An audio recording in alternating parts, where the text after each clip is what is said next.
समझ गई। लेकिन हम और आप क्या कथा सुनते हैं तो सोचते हैं कि माँ ने जाकर अयोध्या में घूमकर मंथरा की बुद्धि को पलट दिया, इसलिए ऐसा कार्य होने लगा। नहीं, जो माँ सरस्वती होती है ना, वो कौन सी बुद्धि को पलटती है?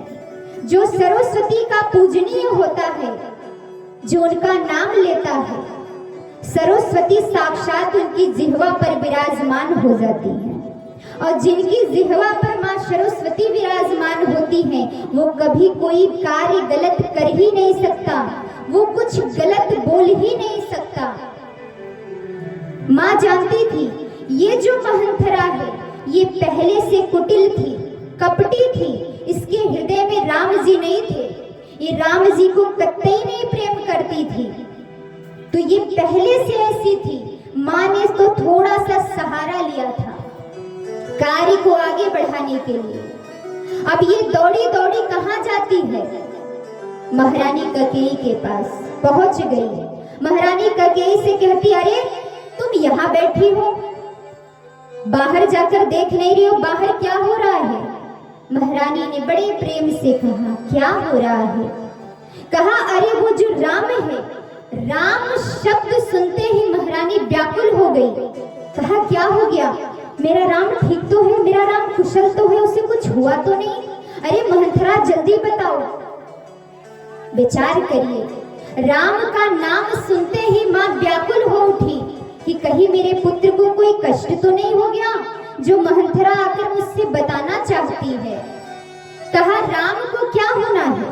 अरे वो तो एकदम बढ़िया है, लेकिन जो बात मैं तुमसे कहने आई हूं ना, उसे जब तुम सुनोगी ना तो सोच में पड़ जाओगी। कहा, बातें मत बनाओ मंथरा, जल्दी बताओ क्या बात है। कहा, तुम्हें पता है राजा दशरथ क्या कर रहे हैं? क्या कर रहे हैं? अरे महाराज, राम को राजा बनाने जा रहे हैं। जैसे ही आज महारानी ने सुना, नाचने लगी प्रसन्न होकर। क्या कह रही हो?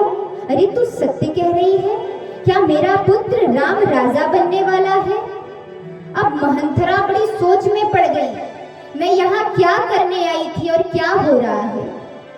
कहा, बात तो ऐसे बनने वाली नहीं है। कहा, तुम प्रसन्न हो रही हो? कहा, और क्या? अरे मेरे जीवन में तो सबसे बड़ी खुशी की बात है, अगर ये बात सत्य हो गई ना मंथरा, तू जो मांगेगी वो मैं तुझे दूंगी, तुझे मुंह मांगे इनाम मैं तुझे दूंगी। मंथरा ने कहा, अरे कहाँ से सोच रही हो?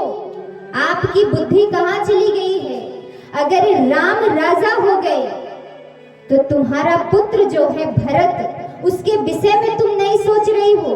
वो दास हो जाएगा राम का और उसकी सेवा करेगा जीवन भर। जैसे ही महारानी ने ये बात सुना, मंथरा को खींच के एक थप्पड़ मारा, वो पृथ्वी पे जाके गिरी। यहाँ महारानी ने बहुत कुछ सुनाया, तेरी इतनी हिम्मत, आज मेरे प्रेम बस तू ऐसा बोल रही है।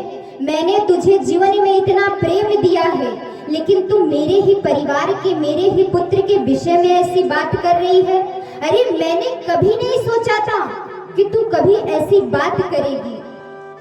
और मेरे पुत्र राम के विषय में आज के बाद अगर तूने ऐसी बात कही तो मैंने आज तुझे एक थप्पड़ मारा है, दोबारा अगर तूने कुछ कहा तो तेरी जिह्वा खींच लूंगी।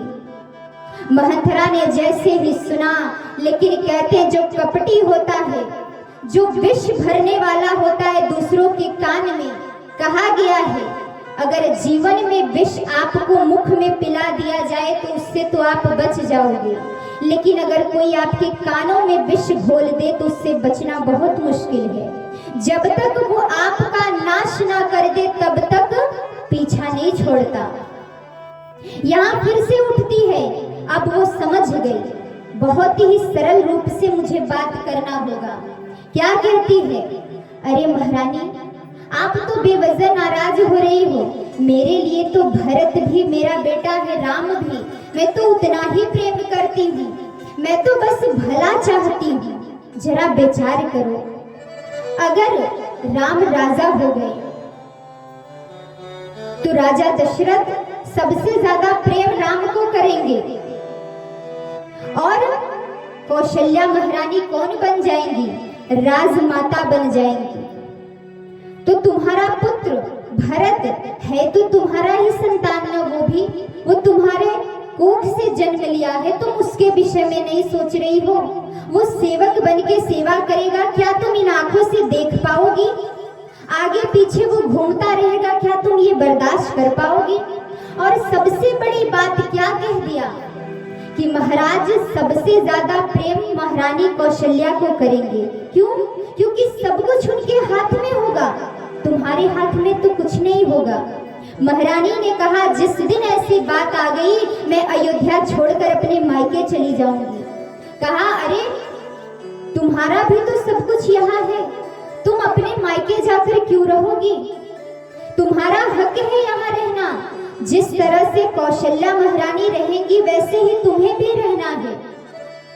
अब धीरे धीरे करके बुद्धि पलटने लगी। अब सहारा ले लिया महारानी ने। क्या? यही हमें सीख लेना चाहिए। देखिए, जब कोई बात आपको कहता है, आपको आपका रास्ता गलत ले जाता है, तो हम क्या करते हैं? हम उस पे अपनी सारी चीजें छोड़ देते हैं और उससे सलाह लेने लगते हैं। आपने देखा है, हम अपने सगे भाई से सलाह लेने नहीं जाते, क्या करना चाहिए, कैसे करना चाहिए। लेकिन अगर पड़ोसी का कोई आपसे कुछ कह दिया, वो आपका भला नहीं चाहेगा। बताइए, सगा भाई छोड़कर अगर कोई दुनिया में ऐसा है जो आपका भला कर दे, तो आप एक बार देखकर विचार कर लीजिएगा कौन है ऐसा। लेकिन फिर भी हम अपने भाई का सलाह नहीं लेते, लेकिन पड़ोसी का सलाह लेने, मित्र का सलाह लेने दौड़ जाते हैं। महारानी ने कहा, मैं क्या करूं, फिर तुम ही मुझे बताओ। कहा, तुम्हें याद है महाराज के वचन थे 2, आज तक पूरा नहीं हुआ, समय आ गया है, उस वचन को मांग लो। कहा, क्या मांगू? कहा, पहले वचन में मांग लेना राम को 14 वर्ष वनवास, और दूसरे वचन में क्या मांगना? दूसरे वचन में भरत को, अपने पुत्र को राजा बनाने के लिए मांग लेना। कहा, ये तो ठीक है कि मैं भरत के लिए अगर कह दूं कि राजा राम की जगह भरत को बना दो तो वो मान जाएंगे, लेकिन वनवास में नहीं दे सकती अपने पुत्र को। कहा, अरे तुम फिर से कहां से सोच रही हो? अगर राम इस अयोध्या को छोड़कर नहीं गया तो जितनी प्रजा है वो विद्रोह कर देगी और सब राम की तरफ हो जाएंगे, फिर भरत को कोई राजा नहीं बनाएगा, वो कभी राजा नहीं बन पाएगा। इसलिए अगर भरत को राजा बनाना चाहती हो तो सबसे पहले राम को इस अयोध्या से बाहर निकालो, उसके बाद ही कार्य पूरा होगा। अब जैसे